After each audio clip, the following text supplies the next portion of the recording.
Hey, and welcome to Jay's Shamar Space, and we're here with another edition of Just in Case You Missed Bible Study. And remember, Just in Case You Missed Bible Study is not here to replace your Bible study.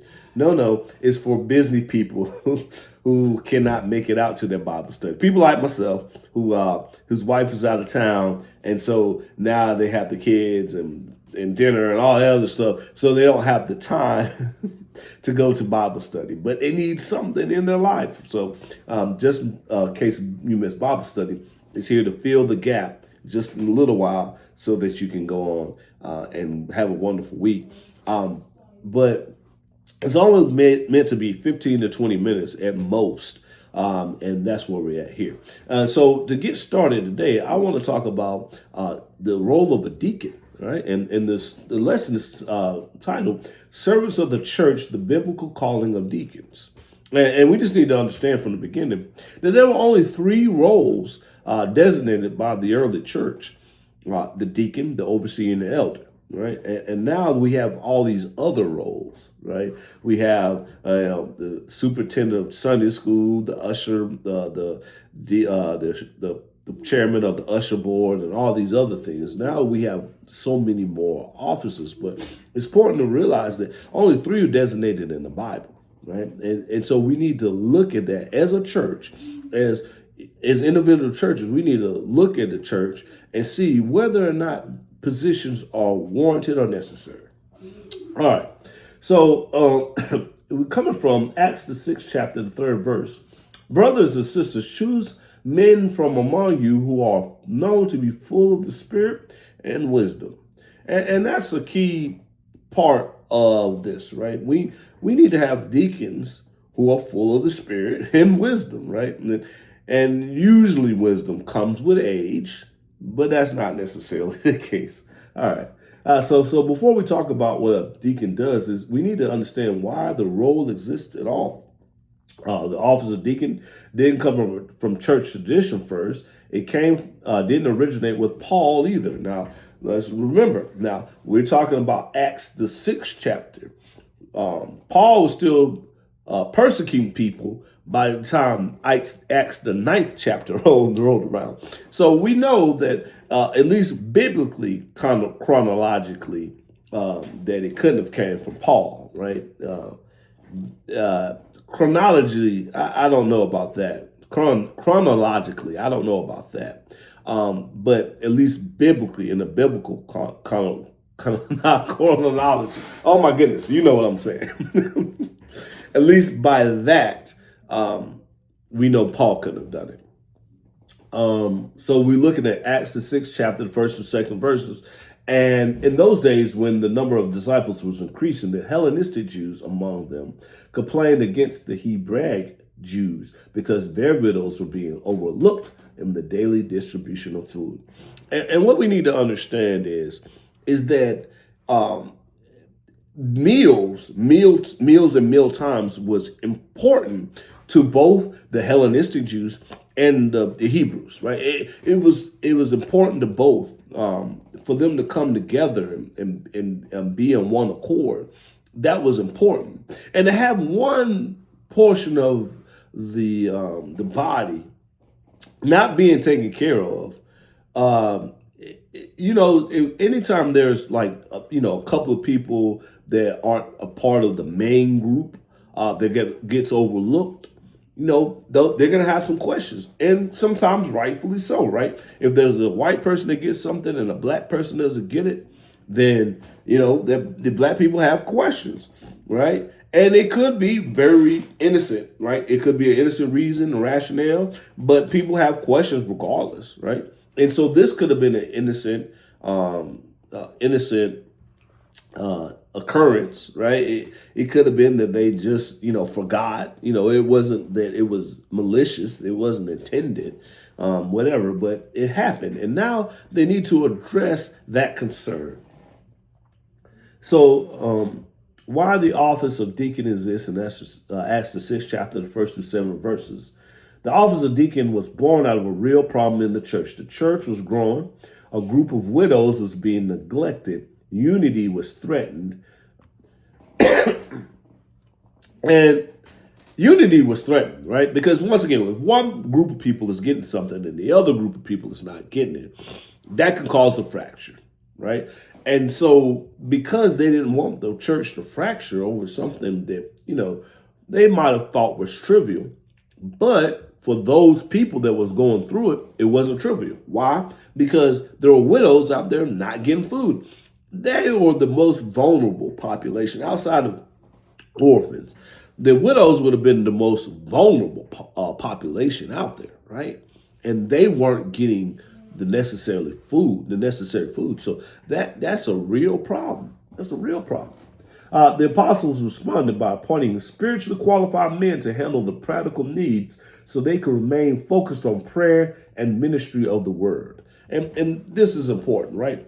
It's not like Peter, I think it was Peter and John. I think it was Peter and John, but it's not like Peter was like just, giving it to somebody, just shooing them away. No, he knew that he needed to be dedicated to praying.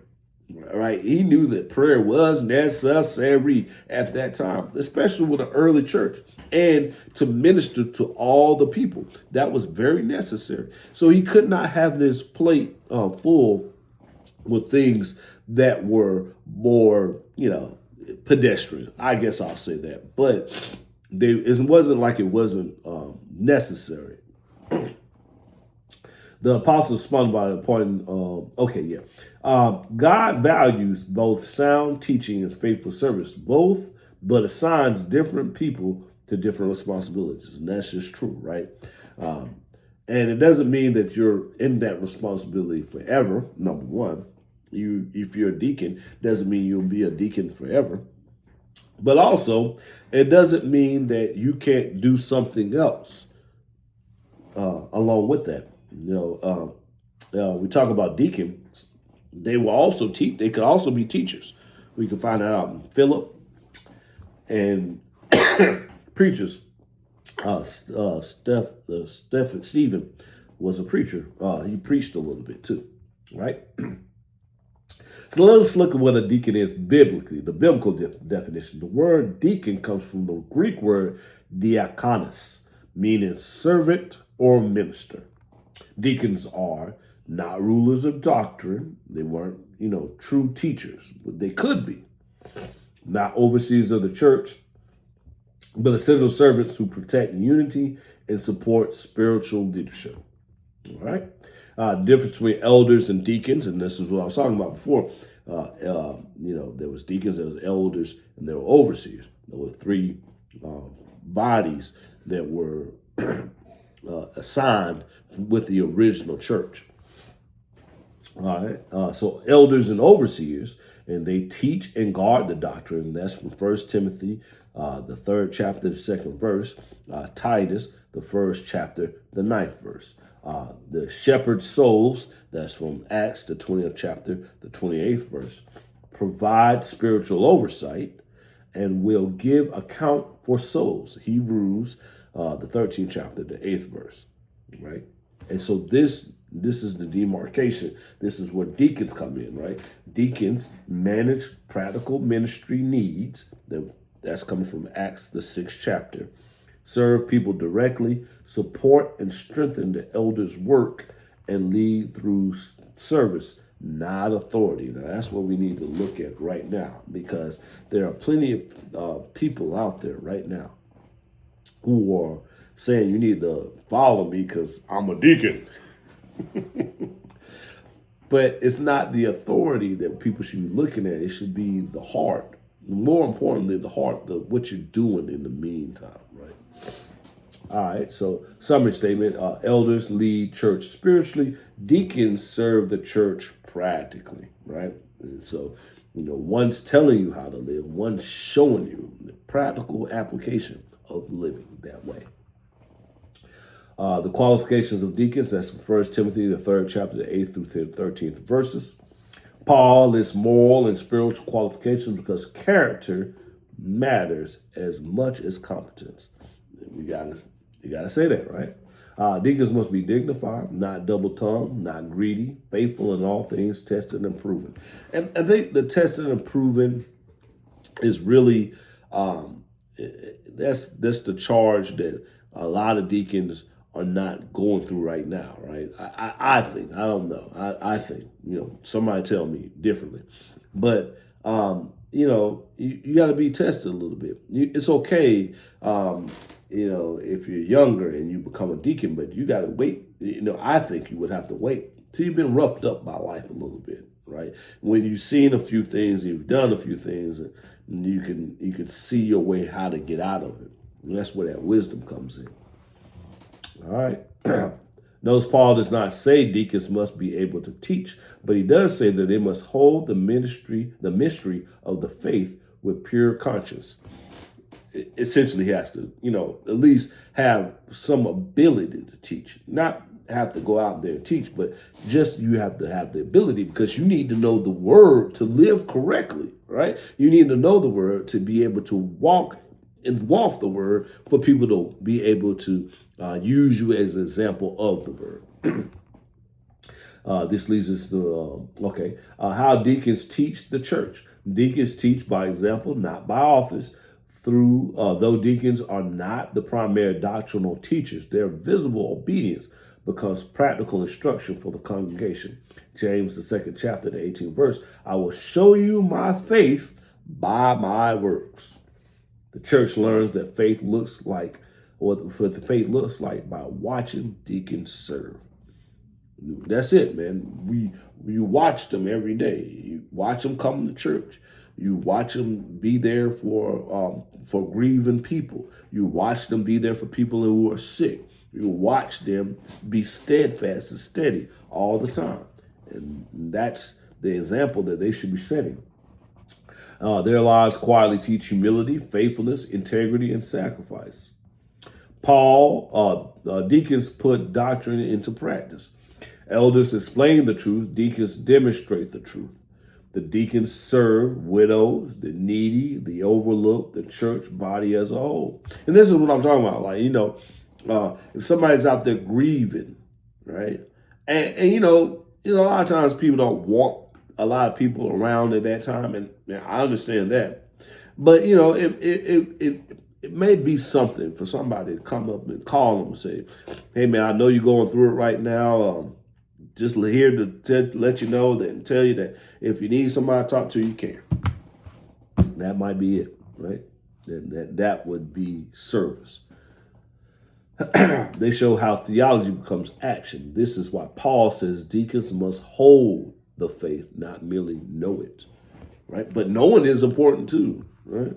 Because you have to know it to walk it, to lead, to serve, right? You have to know the word, to walk in the word, to lead, to serve. Deacons teach the church how to serve. By their examples, deacons train the congregation in Christ-like service. Mark, the 10th chapter, the 45th verse, says Jesus came not to be served, but to serve. Deacons serve silently. Deacons serve silently. And this is what following Jesus looks like. Service becomes a model for others to follow, right? Deacons protect the church's witness, how a church handles money, care, mercy, resources. The deacon should be the outward appearance, the outward soul of the church, right? When you're looking around, you can look at the preacher. Yeah, he should also be a model example. But a person that somebody can always or should have more access to, right? You might not have access to your preacher. He's busy a lot of times, right? But you might be able to have access to more people. Like there's usually going to be more deacons than there are preachers. So you might have more access to deacons, and they might be able to show you an example of how to walk the word. When deacons serve well, the word of God increased. Faithful service strengthens gospel integrity. Deacons strengthen the teaching ministry by carrying the practical load. Deacons prevent distractions, preserve unity, free elders to teach and pray. And that was their whole thing, right? That they were freeing up the minister, Peter and others, John, the others, to go out so they can to pray and to preach. Right? Their minds weren't clouded with other things. Right? And that's what the deacons were doing. The reward of faithful service, that's coming from 1 Timothy, the third chapter, the 13th verse. Those who have served well gain a good standing and great confidence in the faith. Faithful deacons grow spiritually, gain respect, strengthen the church, and glorify Christ. That's it. That's where the rubber meets the road. Are you strengthening the body? Right? Are you being an example that they can look to, that they can say, yeah, this is the guy, man. This is who I should model my life like. I shouldn't try to be him, but I should model my life like his. One of the people in the church. Preacher should always be first, but there should be other people, just in case people can't see themselves in the preacher, right? Some people may think the preacher's too holy. I can't be like preacher, right?